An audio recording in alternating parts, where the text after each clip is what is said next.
नमो लोये सौर्यन्तानं नमो लोये सौर्यदानं नमो लोये सौभागिर्यानं नमो लोये सौजयानं नमो लोये सौत्रिकावती सावनं ओंकारमिन्दु संयुक्त नित्यं जयन्ति योगिनः कामदं मोक्षदं च ओंकाराय नमो नमः मंगलम भगवान मंगलम गौतमोनि मंगलम कुंकुमधारी विजेन्द्र मोसुमंगलम नमः समरिसाराय स्वानुभूत्या चकास्ते चित स्वभावाय भवाय सर्वाः विभाव निरुद्ध निराकार।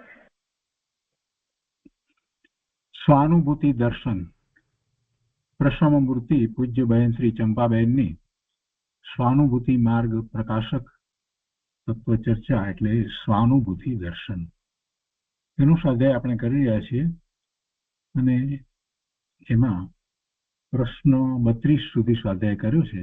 આજે 33મા પ્રશ્નથી આગળ સ્વાધ્યાય લઈએ છીએ. પુસ્તકમાં પાના નંબર 32નો પ્રશ્ન એનું સમાધાન પૂરું થાય ત્યાર પછીથી 33મો પ્રશ્ન છે.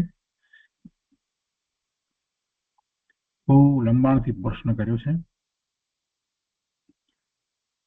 आज सवेरे पूज्य गुरुदेव श्री की टेप में द्रव्येंद्रिय, भावेंद्रिय और इंद्रिय के विषयभूत पदार्थ की बात आई थी.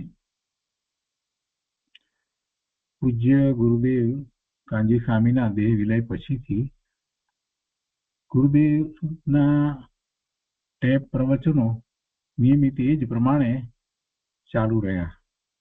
પેલું સાક્ષાત ગુરુદેવ જે પ્રવચન આપતા હતા એની જગ્યાએ એમનું ટેપ પ્રવચન પણ એ જ રીતે હતું અને જે મુમુક્ષુ સંગડાવતા હતા એ જ રીતે ગુરુદેવનું પ્રવચન સાંભળતા હતા. એટલે આ ભાઈએ એ પ્રવચન સાંભળ્યું એટલે એમ કહે છે કે આજ સવેરે પૂજ્ય ગુરુદેવ શ્રી की टेप में द्रव्येंद्रिय, भावेंद्रिय और इंद्रिय के विषयभूत पदार्थ की बात आई थी. આપણે જાણીએ છીએ કે ગુરુદેવ આ ત્રણેયને ઇન્દ્રિય કહે છે અને એ પોતે કઈ ઘરની વાત નથી કરી, શાસ્ત્ર પ્રમાણે વાત કરી છે કે આ ત્રણે ખરેખર ઇન્દ્રિય છે. દ્રવ્યેન્દ્રિય એટલે બહારમાં જે 5 ઇન્દ્રિય આપણને દેખાય છે તે, ભાવેન્દ્રિય એટલે ક્ષોક્ષમી જ્ઞાન, ખંડ ખંડ જ્ઞાન, દરેક ઇન્દ્રિયના વિષયને જાણવા વાળું એ ઇન્દ્રિયના નિમિત્તે જાણવા વાળું જે જ્ઞાન છે જે તે ઇન્દ્રિયનું તે એ દરેક ભાવ ઇન્દ્રિય અને ઇન્દ્રિયના વિષય, તો એ ત્રણેયને ઇન્દ્રિય કહેવામાં આવ્યું છે. અને એ ત્રણેય તરફથી લક્ષ છૂટી જાય, આત્માનું લક્ષ રહે ત્યારે જીતેન્દ્રિયપણું થાય છે. એટલે ગુરુદેવે એ વાત એ રીતે કરી છે કે आज सवेरे पूज्य गुरुदेव श्री की टेप में द्रव्येंद्रिय, भावेंद्रिय और इंद्रिय के विषयभूत पदार्थ की बात आई थी.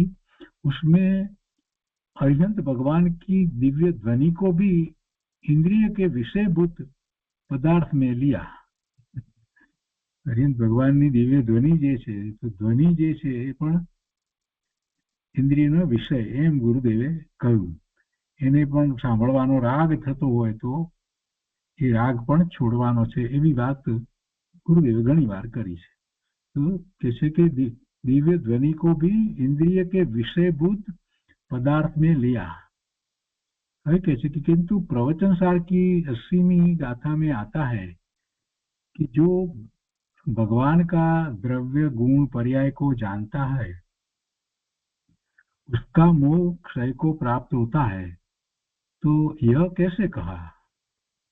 એનો પ્રશ્ન બરાબર છે કે પ્રવચન સારમાં તો આ રીતે 80મી ગાથામાં તો આ રીતે આવી, ભગવાનના દ્રવ્ય ગુણ પર્યાયને જે જાણે છે એનો મોહ ક્ષય થાય છે.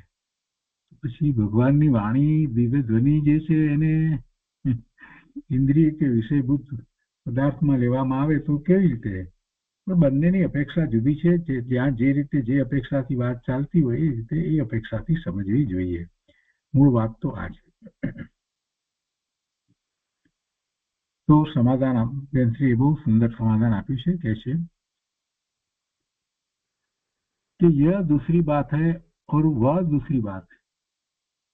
दोनों की अपेक्षा अलग अलग है. जितेंद्रिय स्वरूप आत्मा જીતેન્દ્રિય સ્વરૂપ આત્માનું સ્વરૂપ જ એવું છે કે એ જીતેન્દ્રિય જ હોય, પણ એને પુરુષાર્થ દ્વારા કરવાનું છે. जितेंद्रिय स्वरूप आत्मा द्रव्येंद्रिय भावेंद्रिय और इसके विषयभूत पदार्थ वह सबसे भिन्न है. ये बधाथी जुदो छे. दृष्टि का विषयभूत आत्म पदार्थ भावेंद्रिय क्षयोक्षम ज्ञान जितना भी नहीं. भावेंद्रिय तो क्षयोक्षम ज्ञान है, खंड खंड ज्ञान है, तो એટલો કઈ આત્મ પદાર્થ નથી. જે દ્રષ્ટિનો વિષય ભગવાન આત્મા જે કહીએ છીએ આપણે, એટલે દ્રષ્ટિના વિષયભૂત આત્મા એ આ ભાવેન્દ્રિય જે ક્ષયોક્ષમ જ્ઞાન એટલો નથી, जितना भी नहीं.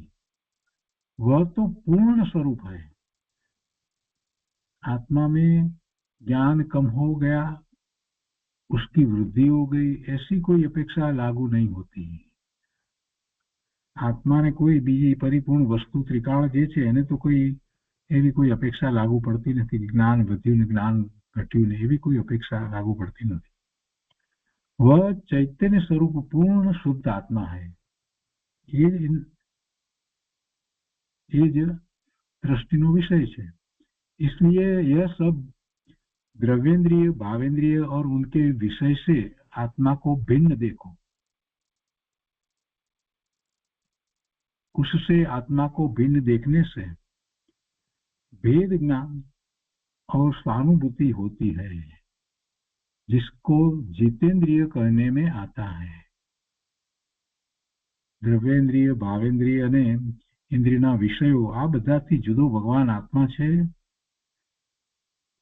એવો નિર્ણય થવો જોઈએ, અને પછી એ બધાથી ભિન્ન આત્માને જોવો. ભેદ જ્ઞાન કરી અને આત્માને એ બધાથી જુદો છે એમ ભેદ જ્ઞાન કરી અને આત્માનું લક્ષ્ય કરતા સહાનુભૂતિ થાય. અને એ જેને લક્ષ્ય સ્વરૂપ તરફ છે તો એને એ રીતે ઇન્દ્રિયોને જીતી છે, એટલે એને જીતેન્દ્રિય કહેવામાં આવે છે. એને જીતેન્દ્રિય કહેવામાં આવે છે.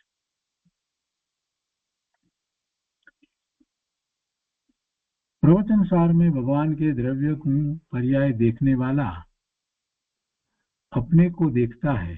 હવે જો પ્રવચન સારની વાત કહે છે, હવે કેવી રીતે વાત છે. प्रवचन सार में भगवान के द्रव्य गुण पर्याय देखने वाला अपने को देखता है, ऐसा कहा है. જે ભગવાનના દ્રવ્ય ગુણ પર્યાયને જુએ છે, એટલે જેવા છે તેવા જ સ્વીકાર કરે છે, તો એ ખરેખર એ પ્રમાણે પોતાના દ્રવ્ય ગુણ પર્યાય છે એમ એને સ્વીકાર થઈ જાય છે, એટલે એ પોતાને જુએ છે.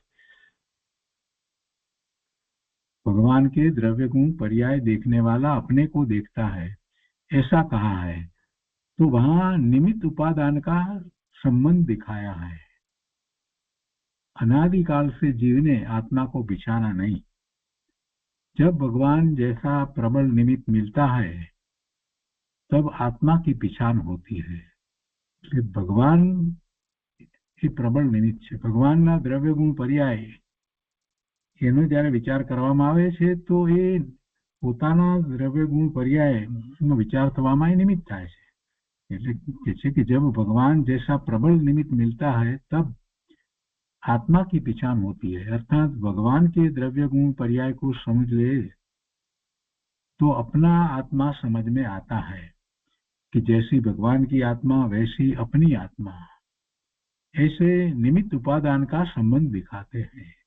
એટલે પ્રવચન સારમાં જે વાત કરવામાં આવી છે તો આ રીતે વાત છે. ભગવાનના દ્રવ્ય ગુણ પર્યાયને પોતામાં સ્થાપવા એમ પણ કહીએ, અથવા તો ભગવાનના દ્રવ્ય ગુણ પર્યાયને ધારવા, જાણવા, એમ અનેક રીતે વાત કરવામાં આવે. પણ એ બધા પાછળનો આશ્રય તો એ છે કે એ પોતાના દ્રવ્ય ગુણ પર્યાયને જાણવા માટે એ નિમિત્ત કારણ થાય.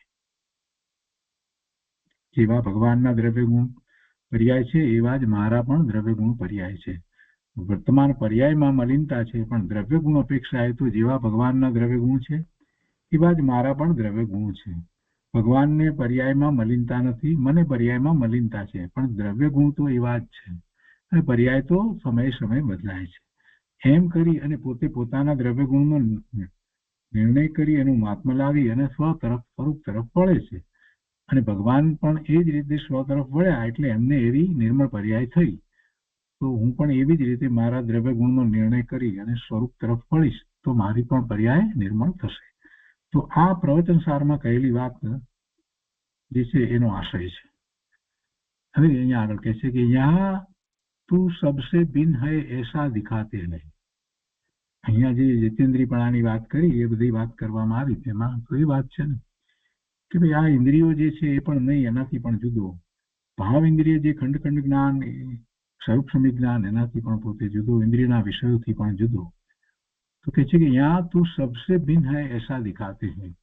भगवान की ध्वनि सुनने में राग आता है, वह प्रशस्त राग है.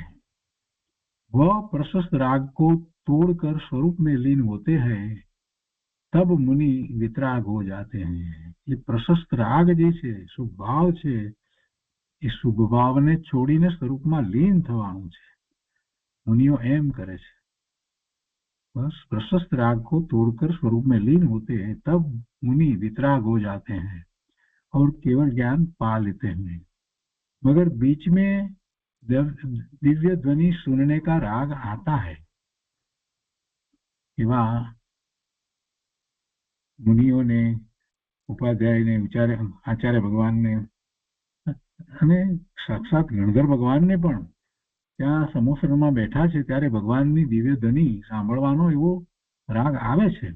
પાછા પોતે પોતાના સ્વરૂપમાં પણ એકાગ્રતા કરે છે, કેમ કે બધાને સાતમું છઠ્ઠું ગુણસ્થાન છે એટલે સ્વરૂપને પણ પાછા સ્પર્શે છે અંતર્મુહૂર્તમાં, અને પાછા જરાક બહાર આવે એટલે પ્રભુની દિવ્ય ધ્વનિનો પણ રાગ, એને એ સાંભળવાનો રાગ આવે છે. પણ આ રાગ જે છે એ અસ્થિરતાનો રાગ છે. એ અસ્થિरताનો राग છે. એટલે કહે છે કે मगर बीच में दिव्य ध्वनि सुनने का राग आता है, वहां भगवान राग का विषयभूत पदार्थ है. એટલે એ રીતે ભગવાનની વાણી વગેરે જે કહીએ તે બધું એ રાગનો વિષય થયો, શુભ ભાવનો, પ્રશસ્ત રાગનો એ વિષય થયો. એટલે એને એમ કહેવામાં આવ્યું છે. દ્રવ્ય દ્રષ્ટિ आत्मा राग से भिन्न ही है. જેને દ્રવ્ય દ્રષ્ટિ થઈ છે એવો આત્મા તો રાગથી ભિન્ન છે. ભિન્ન છે છતાં પણ જ્યાં સુધી પૂર્ણ દશા ન થાય ત્યાં સુધી એને અસ્થિરતાનો રાગ તો આવે જ છે. पूर्ण वितराग स्वरूप आत्मा है, उसको तू देख ले.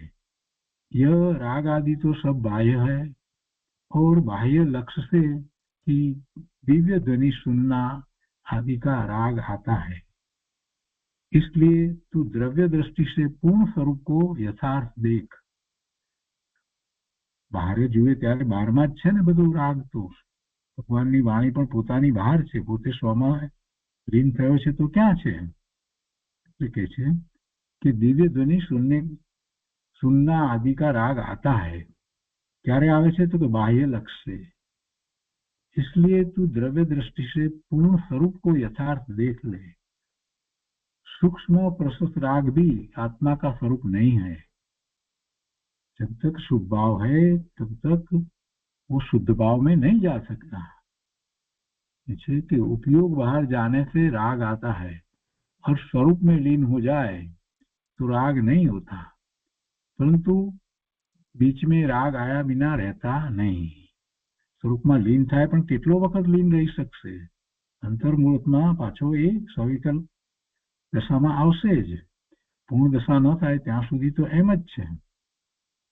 जब तक स्वरूप को समझकर पूर्ण वितराग दशा हुई नहीं तब तक छद्मस को प्रशस्त राग आता है. भगवान की दिव्य ध्वनि सुनने का राग आता है, ऐसा तू जान. कैसे आगे कि भगवान के द्रव्य गुण पर्याय तू समझ. હવે પ્રવચન સારની વાત પાછી ફરીથી સમજાવે છે. भगवान के द्रव्य गुण पर्याय तू समझ में ले तो तुझे तेरा स्वरूप समझ में आएगा. ऐसा निमित्त उपादान का संबंध है. अनादिकाल से जिसे सम्यक दर्शन नहीं हुआ उस जीव को भगवान से देशना लब्धि होवे तो सम्यक दर्शन प्रकट होने में भगवान को निमित्त कहने में आता है। उपादान तो अपना, જ્યારે ભગવાનની દેશના લબ્ધિ સાંભળી અને પછી સમ્યક દર્શન પ્રગટ કરે ત્યારે ભગવાનને નિમિત્ત કહેવામાં આવે, પણ એ વખતે પણ ઉપાદાન તો પોતાનું છે ને। એટલે કહે છે કે ઉપાદાન તો अपना, अपने पुरुषार्थ से समझ होती है, वो कुछ समझ कर नहीं देते। એટલે કે ભગવાન કાંઈ એ બધું સમજાવીને આપી દેશે એમ નથી, એટલે સમ્યક દર્શન આપી દેશે એમ નથી। फिर भी वे निमित्त बनते हैं। भगवान की वाणी सुने तब अपनी आत्मा समझ में आती है, और भगवान की आत्मा को समझे तब अपनी आत्मा को समझे। ऐसा निमित्त उपादान का संबंध है। राग द्रव्य दृष्टि में नहीं है, पर पर्याय में राग होता है। पर का लक्ष्य करने से राग होता है। प्रशस्त राग आता है, मतलब शुभ भाव आता है। इसलिए द्रव्य दृष्टि और पर्याय का ज्ञान साथ में रख के विचार करना चाहिए। 33માં પ્રશ્નનું સમાધાન થયું। બંને વાત કઈ રીતે છે, ક્યાં કરવામાં આવી છે એની અપેક્ષા સહિત વાતને સ્પષ્ટ કરવામાં આવી। બંનેના પ્રયોજન પણ સમજાવવામાં આવ્યા। હવે એના પછી 34મો પ્રશ્ન છે, જ્ઞાનીને સ્થિરતામાં વૃદ્ધિ પ્રયત્ન વિના થાય છે કે જુદો પુરુષાર્થ કરવો પડે છે? જ્ઞાની લીધા છે, સમ્યક દર્શન થયું તો કહે છે કે જ્ઞાનીને સ્થિરતામાં વૃદ્ધિ પ્રયત્ન વિના થાય છે કે જુદો પુરુષાર્થ કરવો પડે છે? જ્ઞાનીને સ્થિરતા વધતી જાય છે, વિતરાગી પરિણામ વધતા જાય છે, આ બધું આપણે જે કહીએ છીએ ને, તો એને માટેનો પ્રશ્ન કર્યો છે, સારો પ્રશ્ન કર્યો છે। સ્થિરતામાં વૃદ્ધિ પ્રયત્ન વિના એમ જ થાય છે કે જુદો પુરુષાર્થ કરવો પડે છે? એનું સમાધાન આપ્યું છે। સ્થિરતા પોતાની મેળે વધે નહીં, સ્થિરતા પોતાની મેળે વધે નહીં। પોતે લીનતા કરવાનો પ્રયત્ન અંદર કરે છે તો થાય છે। પોતે કંઈ કરે જ નહીં અને સ્વયં લીનતા થઈ જાય તેમ થતું નથી।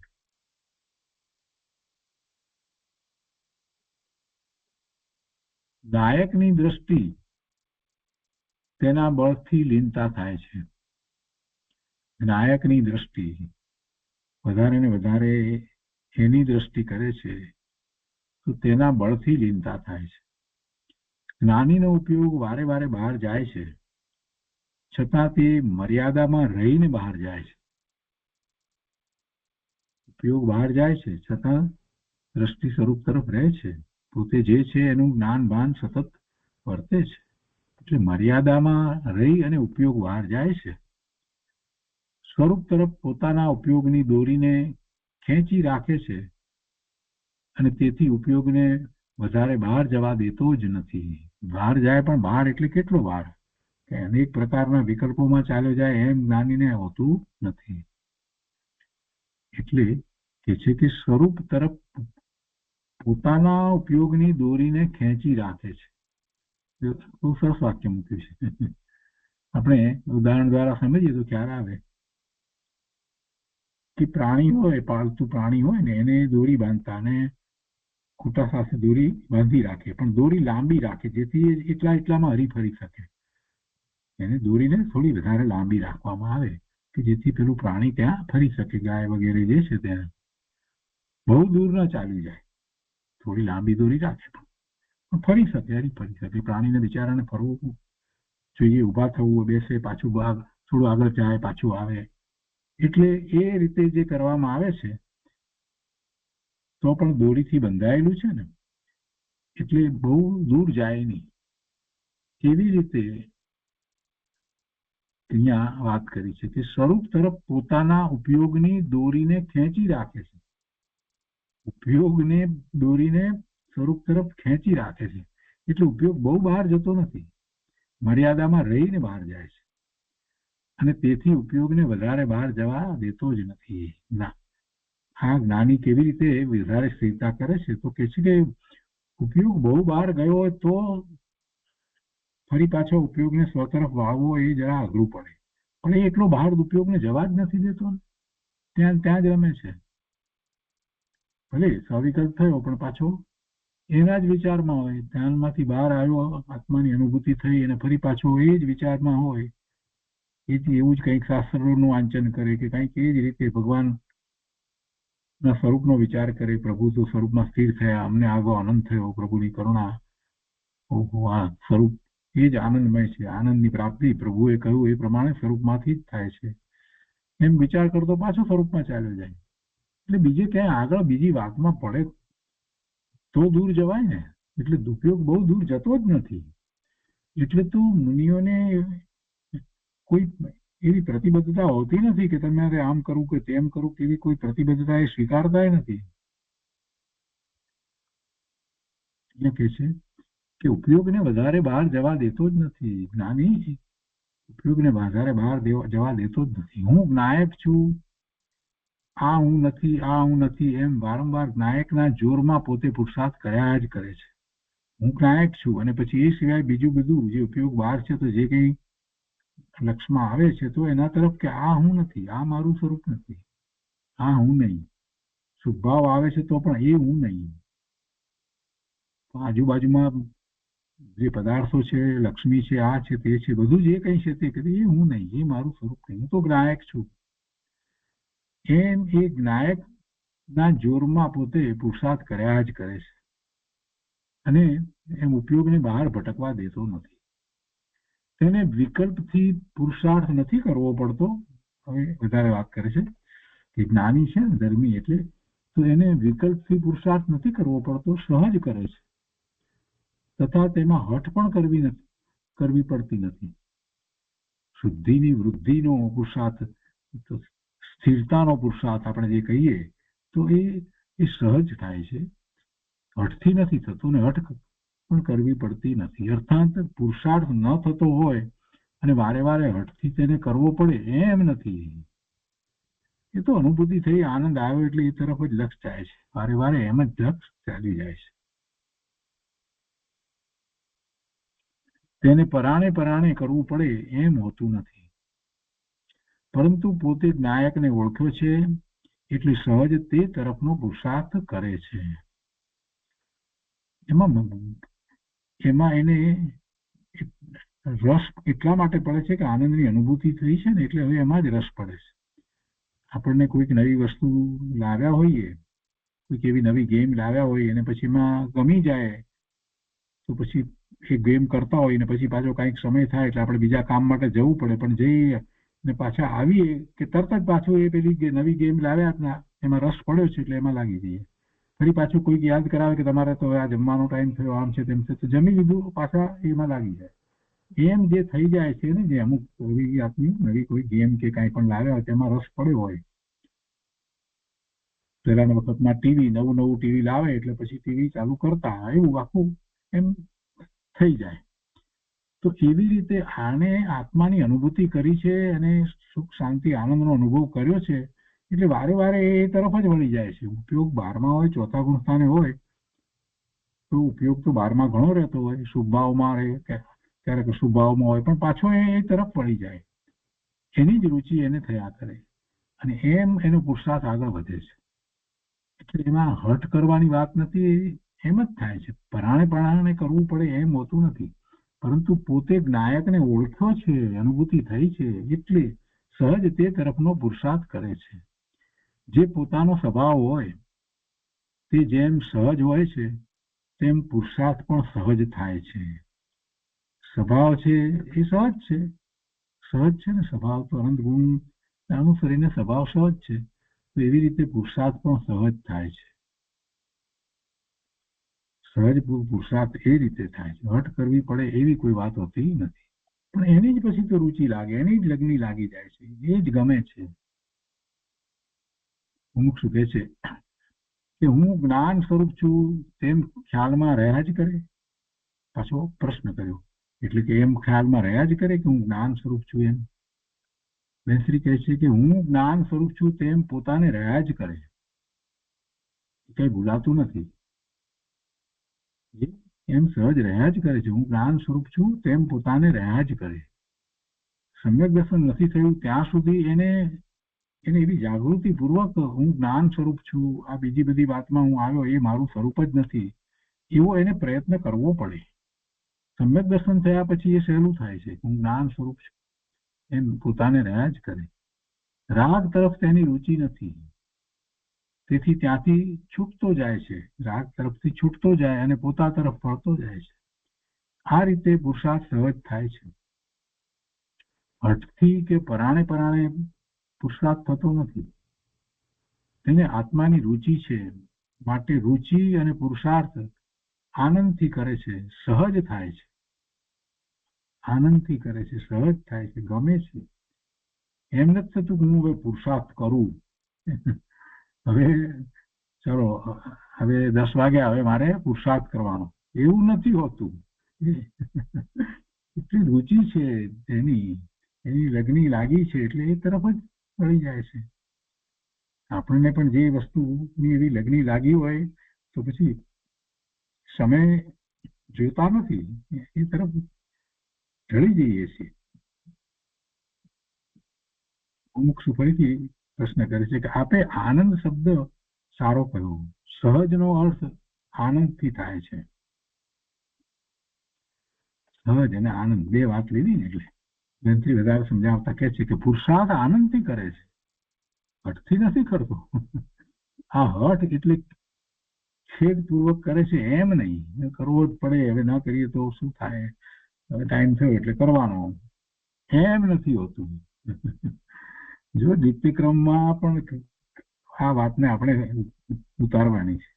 નિત્યક્રમ આનંદથી કરીએ છીએ. નિત્યક્રમ છે, હવે ધન ધ્યાન આરાધનામાં જોડાયા અને નિત્યક્રમ લેવાનું કહ્યું એટલે હવે પછી શું થાય, નહીતર પછી પોઈન્ટ ઘટી જશે. એટલે હવે નિત્યક્રમ આટલું તો કરી લઈએ. એમ નહીં પ્રભુ, આનંદથી હોય પોતાને. અરે હા, અને નિત્યક્રમમાં જે આપણે પોઈન્ટ રાખ્યા છે એ પાછળનું તો કારણ છે કે આપણને પોતાને ખ્યાલ આવે કે હું કેટલો પ્રમાદ કરું છું અને કેટલો નિત્યક્રમમાં આગળ પુરુષાર્થ કરું છું. એટલે પોઈન્ટ તો આપણે રાખીએ છીએ. ઉપરથી પોતાને જ પોતાનો ખ્યાલ આવે પોતે ક્યાં છે. અને એ કઈ નિયમ બનાવીને હઠપૂર્વક નથી. આમ જ કરવું એવી હઠ ક્યાં છે? હઠ એટલે તો ખેદ થઈ જાય પછી, એમાં તો પછી અંદરમાં ખેદ ચાલતો હોય. હઠ કરે તો કોઈક વખત એમાં માન કસાય પણ પોષે એવું પણ થાય. તો એટલે કે હઠ એટલે ખેદપૂર્વક કરે છે એમ નહીં, પણ રુચિપૂર્વક આનંદથી કરે છે તેમ અર્થ છે. અને તેને પુરુષાર્થ કરવામાં રસ આવે છે, તેમજ પોતાનું સ્વરૂપ છે એટલે સહજ તે તરફ પોતે આનંદ અને રુચિથી જાય છે. વસ્તુ પોતાની છે ને, જે તરફ ઢળે છે કઈ બીજું છે? પોતાનું તો સ્વરૂપ છે. અને વળી પાછું એ તરફ ઢળતા એને આનંદ આવે છે. ઢળવામાં પ્રક્રિયા કરે છે એમાં એને રુચિ સહિત આનંદ છે. અને પછી જયારે અનુભૂતિ કરે છે નિર્વિકલ્પ, ત્યારે તો અપૂર્વ આનંદ છે. હું શું કહે છે કે શું રુચિપૂર્વક અને રસપૂર્વક સહજ પુરુષાર્થ છે? મૈત્રી કહે છે કે ભગવાનના દ્રષ્ટાંતમાં જેમ ભગવાનના ગુરુના દર્શનનો પોતાને રસ લાગ્યો હોય તો ભગવાનના કે ગુરુના દર્શન કરવા આનંદથી જાય છે, હઠથી જતો નથી. તેમ જ્ઞાયકનો પ્રેમ લાગ્યો હોય, પોતે જ્ઞાન સ્વભાવિક નાયક છે તો એવા જ્ઞાયકનો પ્રેમ લાગ્યો હોય તે આનંદથી તે તરફ જાય છે, હઠથી નહીં પણ સહજ જાય છે. કેમ કે અંદર રસ અને રુચિ છે. એટલે શરૂઆતમાં એને નિયમ કરવાનો થાય, બધું થાય, પછી જેમ જેમ એ આગળ વધે પછી એને એ ગમવા લાગે છે, પછી એને કાંઈ યાદ રાખીને કરવું પડે એવું નથી. સહજ જ એ તરફ વળી જાય છે. જેમ ધ્યાનની વાત છે તો ધ્યાનમાં આપણને એટલી રુચિ થઈ ગઈ છે એટલે કોઈક વખત મોડા ઉઠાયું હોય અને ધ્યાન ન થયું હોય તો અંતરમાં જરા કેમ થાય કે આજે કેમ મોડું થયું.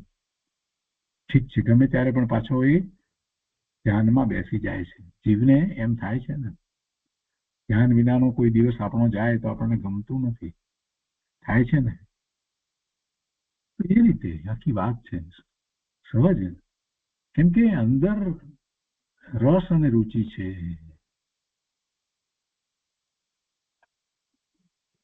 જેમ પાણી પાણીને ખેંચતું પાણી તરફ જાય છે, પાણી પાણીને ખેંચતું પાણી તરફ જાય છે, તેમ જ્ઞાયક જ્ઞાયકને ખેંચતો જ્ઞાયક તરફ જાય છે. અને તે તેનું સહજ છે. જ્ઞાયક જ્ઞાયકની દોરી પોતા તરફ ખેંચે છે, પોતે જ જ્ઞાયક છે. ત્યાં હઠ કે ખેદ નથી, આનંદ છે. પોતાનો સ્વભાવ પોતાને અનુકૂળ હોય, પ્રતિકૂળ ન હોય. પોતાનો સ્વભાવ પોતાને અનુકૂળ હોય. સ્વભાવની વાત છે. બહારની પ્રતિકૂળતા અનુકૂળતાની વાત તો બધી કલ્પિત છે, એને તો બાજુ પર રાખી દેવાની. પોતાનો સ્વભાવ પોતાને અનુકૂળ હોય એમ જ હોય ને. પોતાનો સ્વભાવ કોઈને પ્રતિકૂળ હોય? સ્વભાવ એટલે કયો સ્વભાવ? કયા સ્વભાવની વાત છે? વર્તમાન પર્યાયની વાત નથી. વર્તમાન પર્યાયમાં મલિનતા છે અને ક્રોધ વગેરે થાય છે, એને સ્વભાવ નથી કહેતા. આપણે વ્યવહારમાં એને સ્વભાવ કહીએ છીએ. કોઈ શોર્ટ ટેમ્પર હોય, જરા જરામાં ગુસ્સે થઈ જતો હોય, નાની નાની વાતમાં બે વાત વધારે પૂછવામાં આવે તો લોકો શું કહે છે કે એનો ગુસ્સાનો સ્વભાવ છે, એમ કે છે એનો ગુસ્સાનો સ્વભાવ છે. એવી રીતે એની જે પ્રકૃતિ જે રીતે હોય એ પ્રમાણે આપણે કહીએ છીએ, પણ એ કઈ સ્વભાવ નથી. એ એનો સ્વભાવ નથી. વ્યવહારમાં આપણે જે કહીએ છીએ કે આનો ગુસ્સાનો સ્વભાવ છે, આનો શાંત સ્વભાવ છે, આવું બધું, એ એનો સ્વભાવ નથી. સ્વભાવ, પોતાનો ભાવ, એનો સ્વભાવ તો એના ગુણને અનુસરીને છે ને. દરેક આત્માનો અનંત ગુણને અનુસરીને જે ભાવ જે છે પર્યાયની અંદર, એ સ્વભાવ છે. તો પોતાનો સ્વભાવ પોતાને અનુકૂળ હોય, પ્રતિકૂળ હોય જ નહીં, પ્રતિકૂળ ન હોય. તેથી તે સહજ છે. અંદર જવાનું ગમે છે, બહાર જવું ગમતું જ નથી. તથા અંદર જાય તો પોતાને સંતોષ અને શાંતિ થાય છે. અંદર જાય તો પોતાને સંતોષ અને શાંતિ થાય છે, આનંદ થાય છે. માટે તે કાર્ય હોંશથી કરે છે. એ બોજારૂપ એને લાગતું નથી. કોઈ કરાવે માટે કરે એમ પણ હોતું નથી, કરવું પડે એમ પણ હોતું નથી, બોજારૂપ હોતું જ નથી. બહુ સરસ રીતે સમાધાન આપ્યું. અને સાથે ને સાથે જ્ઞાનીની કેવી દશા હોય છે એ પણ સમજાવી દીધું. એ 34મા પ્રશ્નનું સમાધાન થયું. હવે એ પછી 35મો પ્રશ્ન છે. आत्मा की पहचान महिमा पूर्वक होती है क्या? આત્માની ઓળખાણ મહિમા પૂર્વક થાય છે શું? મહિમા આવ્યો ન હોય તો કોણ એની ઓળખાણ કરે? આપણે કોઈની પણ સાથે સંબંધ વધારીએ, ઓળખાણ કરીએ, આ બધું કરીએ તો પછી સંબંધ વધારીએ છીએ એની ઓળખાણ કરીને. એને ઓળખાણ કરીએ એમાં આપણને લાગે કે આ કંઈક કરવા જેવું છે ત્યારે કરીએ ને, નહીતર કોણ એ તરફ વધારે વળે છે? એટલે આત્માને જાણવા માટેની વાત છે તો અહીંયા તો અનુભૂતિ જાણવું એટલે એની પહેચાન. કે એનો મહિમા આવ્યો હોય તો જ થાય. મહિમા આવ્યા વગર આત્મા તરફ એ વળે ક્યાંથી? એને બીજા બધો બહારનો મહિમા હોય તો ક્યાંથી આત્મા તરફ વળવાનો છે? આત્માની ઓળખાણ એને ક્યાંથી થવાની છે? અહીંયા સમાધાન આપતા એમથી કહે છે કે આત્મા કી પહેચાન મહિમા પૂર્વક હોતી है. આત્માના મહિમા વિના આત્માની ઓળખાણ થાય જ નહીં. ઓળખાણ એટલે અનુભૂતિ, પૂરી ઓળખાણ, પૂરેપૂરી જેવો આત્મા છે એવી ઓળખાણ, એવી પહેચાન. શુષ્ક વિચાર કરે તો વह छूट जाता है. સામાન્ય વિચાર કરે આત્માનો તો એ તો છૂટી જાય. મહિમા આવ્યો હોય આત્માનો તો એનો જ વિચાર કર્યા કરે. એનો મહિમા આવે એનો જ વિચાર કરે ને, અને એના સંબંધી વધારે ને વધારે એમ એ रुचि करे तो माहिती मेळवे, एम ज थाय ने. आत्मा ज्ञान स्वरूप है ऐसा बोल दिया, लेकिन उसको ग्रहण नहीं किया तो ऐसी पहचान नहीं होती. બોલી નાખે આત્મા જ્ઞાન સ્વરૂપ છે, વાત પૂરી થઈ ગઈ, ચોપડી વાંચી લીધું, ચોપડી બંધ કરી દીધી. તેથી કઈ આત્માની ઓળખ નથી થતી, સાચી ઓળખાણ નથી થતી, આત્માને સાચી રીતે જાણી શકાતો નથી. એનો મહિમા આવ્યો હોય તો એની પાછળ એ લાગ્યો રહે. એટલે વાત હવે આગળ કરે છે कि इसकी महिमा आनी चाहिए, आत्मा की महिमा आनी चाहिए। अनंत गुण से भरपूर आश्चर्यकारी आनंदकारी महिमावंत आत्मा है, ऐसा विचार कर भीतर में जावे तब भेद ज्ञान होवे।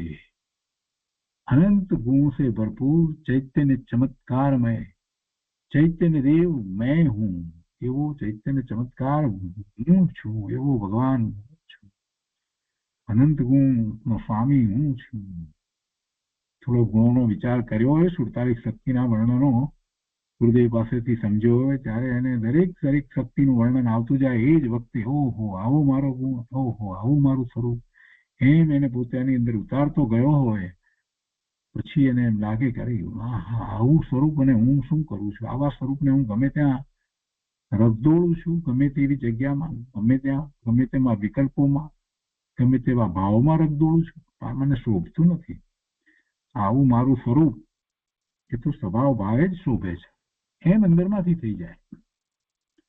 મહિમા આવે તો થાય ને, પછી એવો જ પ્રયત્ન થાય कि महिमावंत आत्मा है, ऐसा विचार कर भीतर में जावे तब वेद ज्ञान होवे।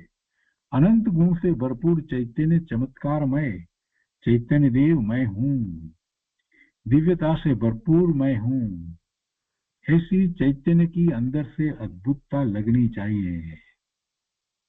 फिर आत्मा को ग्रहण करे तो गहराई आती है। आत्मा की महिमा न लगे और बाहर से ज्ञान स्वरूप ऐसा करने लगे, अर्थात ऊपर से ज्ञान स्वरूप करे, तब कुछ नहीं होता। इसकी महिमा आनी चाहिए। मैं ज्ञान स्वरूप चैतन्य स्वरूप कोई अद्भुत आत्मा हूँ, ऐसी महिमा आए तो भीतर में चला जाता है।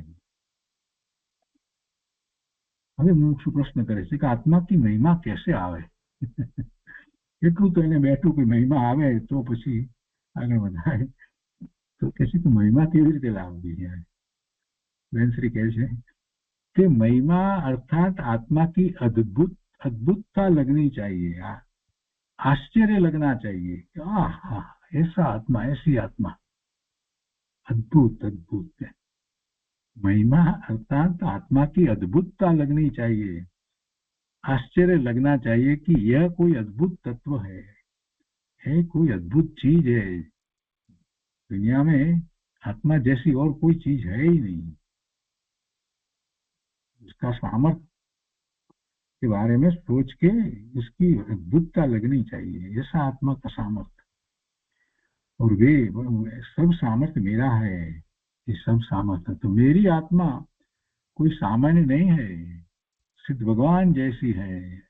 और सब लोग ऊपर तीरता है, आत्मा सब लोग ऊपर तीरता है। आत्मा जाने के लोग ऊपर तरे से, ऐसा मैं अद्भुत हूँ।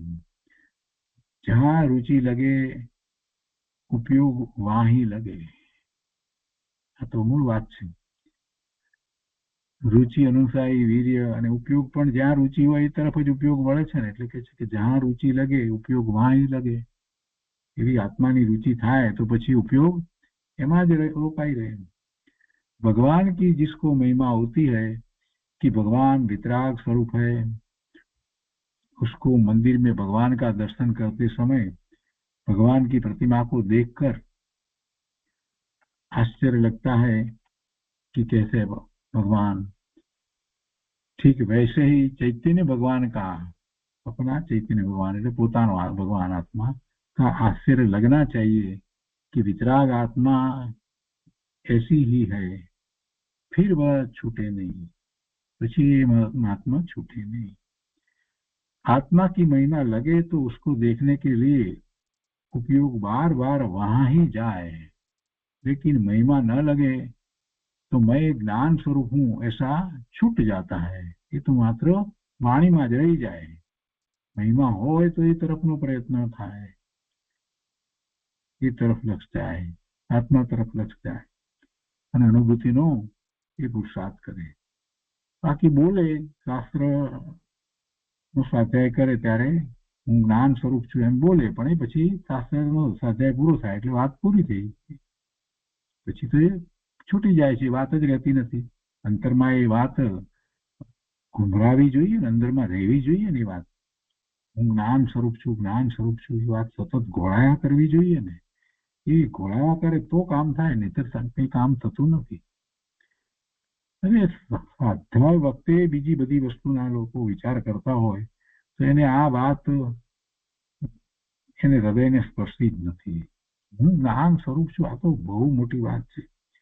એનો નિર્ણય કર્યો છે અને એનું મહાત્મા વધારવાનો પ્રયત્ન પોતે જાતે કરવો જોઈએ. જ્યાં જ્યાં શાસ્ત્રમાં એવી વાત આવે એને પોતાની ઉપર સુતારે સ્વીકાર કરે કે આ છે મારું સ્વરૂપ, તો આ છે. આ બધું વર્તમાન પર્યાય, આ બધામાં કાંઈ વાત નથી, આ બધું ઠીક છે, સામાન્ય છે. આ તો ભગવાન આત્મા હું અને મારું આ સ્વરૂપ અનંત હું, આ એની આગળ આ વારની સંપત્તિ, ધન સંપત્તિ, એ ભલે ને એ કરોડો રૂપિયા હોય કે અબજો રૂપિયા હોય કે બધી સામગ્રી હોય, મોટું પદ મળ્યું હોય, બધા બહુ માન આપતા, એ બધું કાંઈ નથી, બધું ક્ષણિક છે.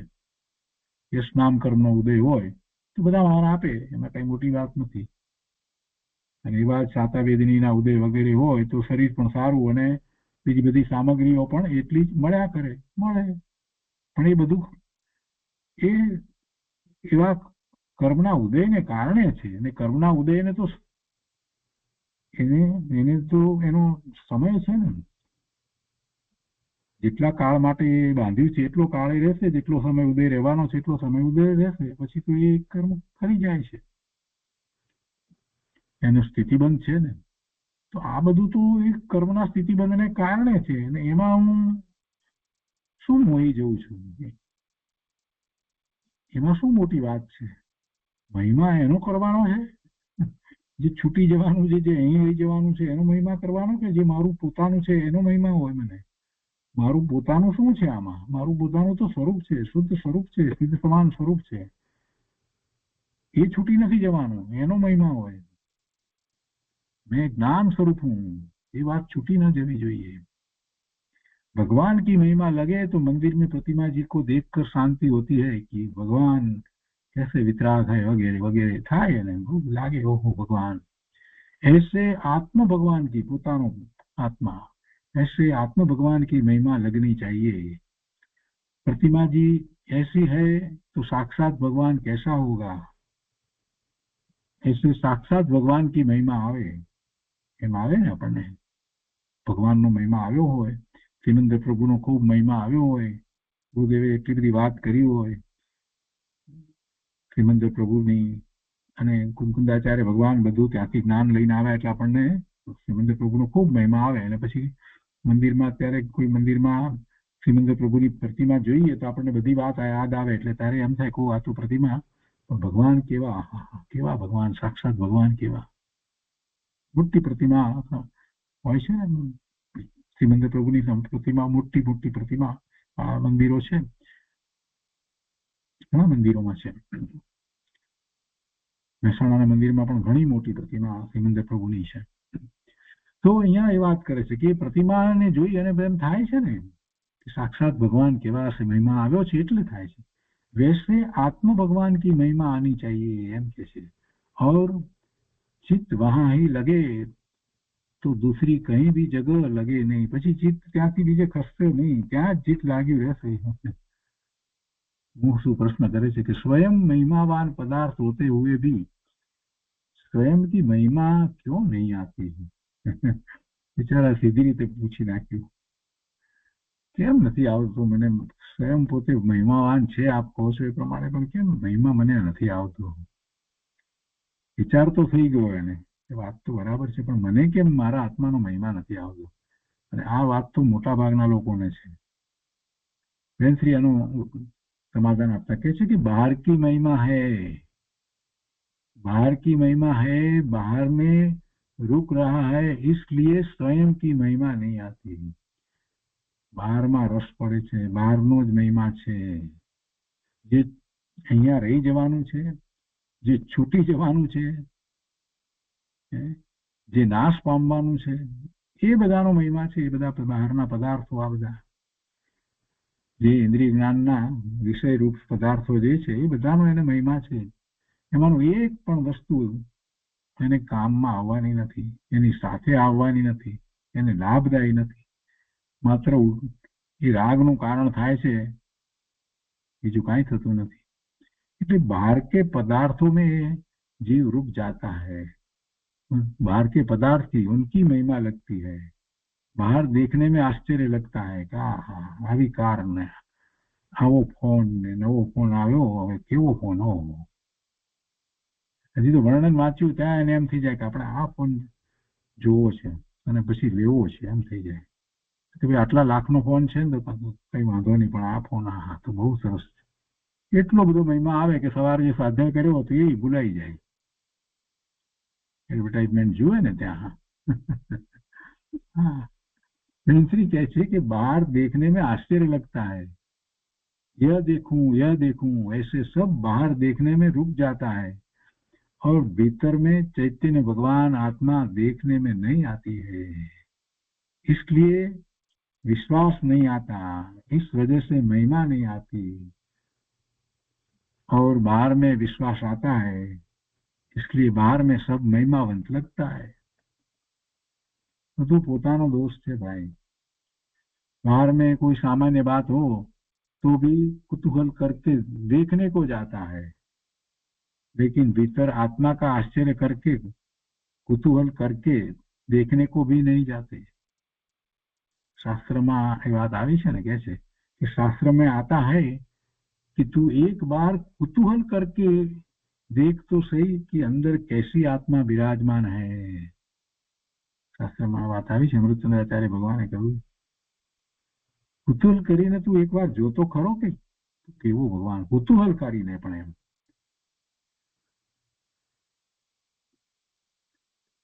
એ રીતે 35મા પ્રશ્નનું સમાધાન આપ્યું.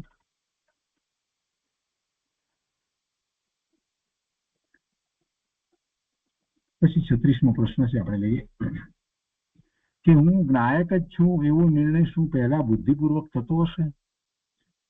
સારો પ્રશ્ન મૂક્યો છે. હું જ્ઞાયક જ છું એવો નિર્ણય શું પહેલા બુદ્ધિપૂર્વક થતો હશે? કેમ કે એકલા બુદ્ધિપૂર્વકનો નિર્ણય તો કાંઈ કાર્યકારી થવાનો નથી, પણ છતાં એ જેવો નિર્ણય કરવો છે તો એમાં પહેલા બુદ્ધિપૂર્વક થતો હશે. એમ કેવી રીતે કરવો છે? એટલા માટે કહે છે કે પહેલા નિર્ણય બુદ્ધિપૂર્વક થાય છે. એ તો છે, બરાબર જ છે. શાસ્ત્રના અભ્યાસ દ્વારા આપણે એવો નિર્ણય બુદ્ધિપૂર્વક કરીએ છીએ કે હું જ્ઞાયક જ છું. તેને અંતરમાંથી એવી શ્રદ્ધા, વિશ્વાસ આવી જાય છે કે આ હું જ્ઞાયક છું. પછી વધારે ને વધારે એની દ્રઢતા થાય છે, વિશ્વાસ આવે છે. જેમ જેમ અભ્યાસ કરતો જાય છે તેમ તેમ કે આ હું જ્ઞાયક છું.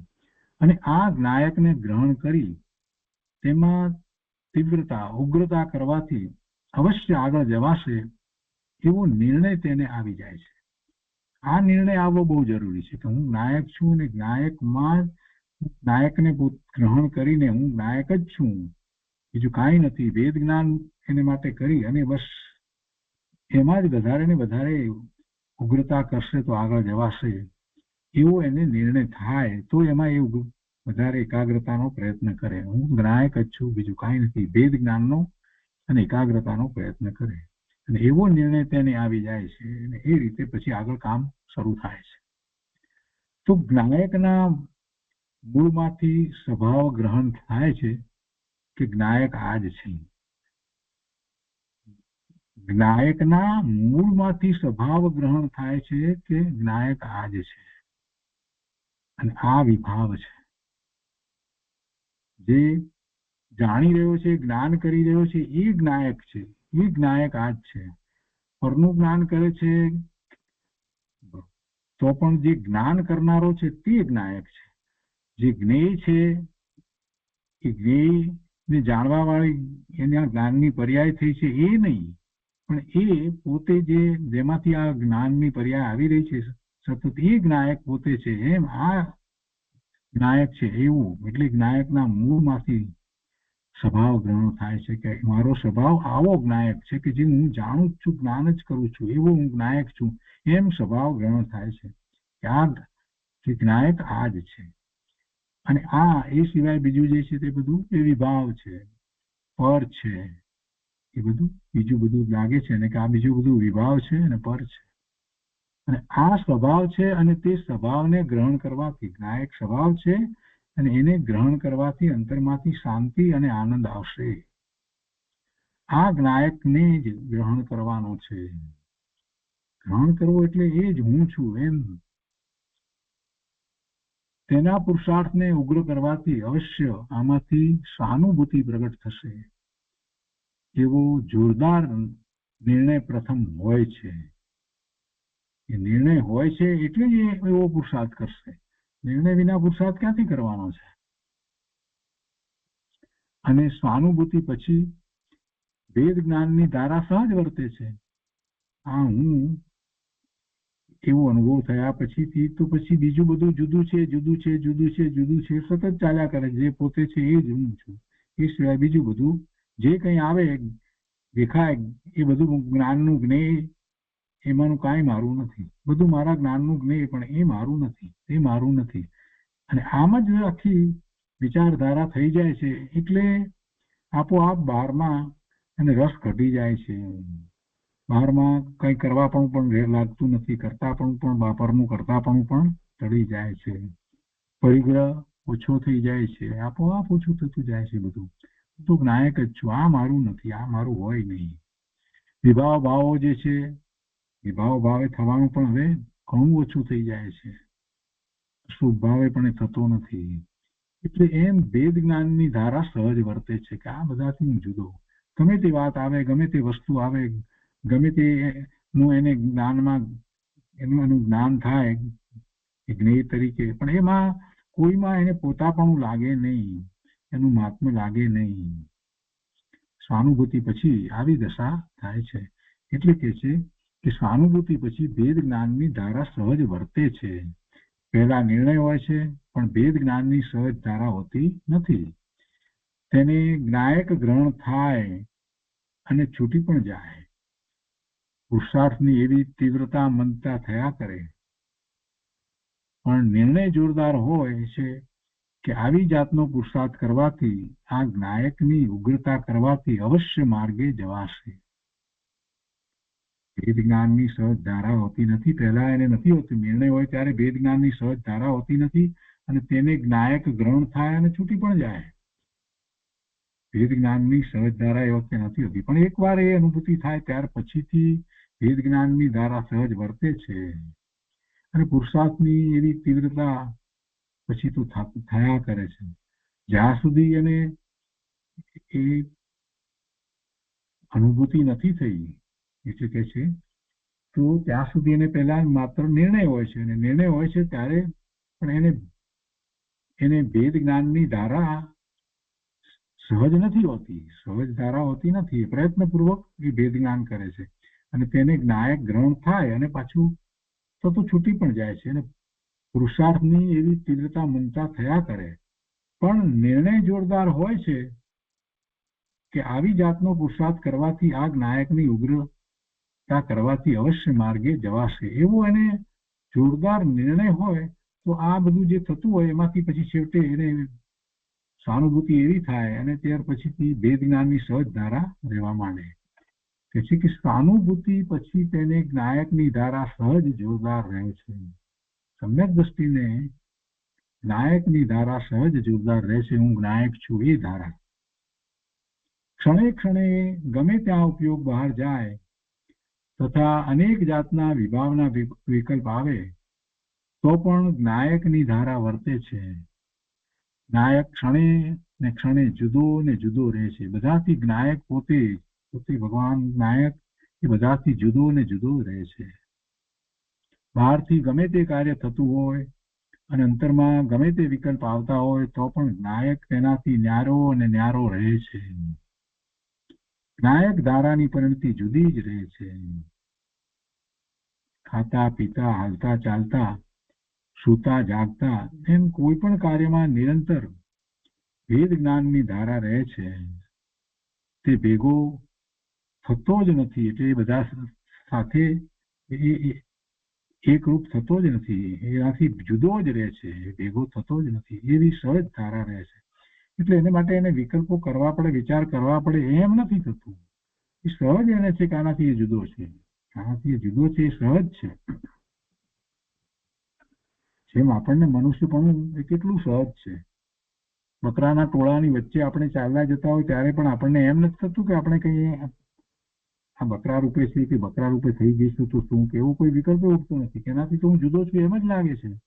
ગમે તેટલા બધા પ્રાણીઓની વચ્ચે હોઈએ તો પણ આપણે અનેક પ્રકારના, તો પણ આપણે તો મનુષ્ય જ છીએ એમ જ રહે છે. જંગલમાં ભૂલો પડ્યો હોય, કેટલાય ઝાડ, આ તે બધું બહુ, પણ છતાંય પોતે તો જે છે તે જ રહે છે. એ બીજા રૂપ થતો નથી, એનો વિકલ્પે ઉઠતો નથી. એવી રીતે સમ્યક દ્રષ્ટિની વાત આખી એવી છે કે એને ભેદ જ્ઞાનની ધારા, પોતે નાયક છે એ વાત જ રહે છે, એને બીજાની સાથે એ ભેગો થતો જ નથી. મુમુક્ષુને પહેલા તો માત્ર નિર્ણય હોય છે, સહજ ધારા હોતી નથી, પણ નિર્ણય એવો હોય છે કે આ નાયકને ગ્રહણ કરવાથી અને તેની ઉગ્રતા કરવાથી, અર્થાત ભેદ જ્ઞાન કરવાથી અવશ્ય સહાનુભૂતિ થશે. તેની ભેદ જ્ઞાન ધારા ટકતી નથી, કારણ કે સહજ નથી, છતાં તેની ઉગ્રતા કરતા કરતા સહાનુભૂતિ થશે એવો એનો નિર્ણય છે. અને એવો જેને નિર્ણય થયો છે એ આગળ વધે છે અને સહાનુભૂતિ પ્રગટ કરે છે. તો એ રીતે આ 36મા પ્રશ્નનું સમાધાન થયું. આજનો સ્વાધ્યાય આપણે અહીંયા 36મા પ્રશ્ન સુધી રાખીએ છીએ.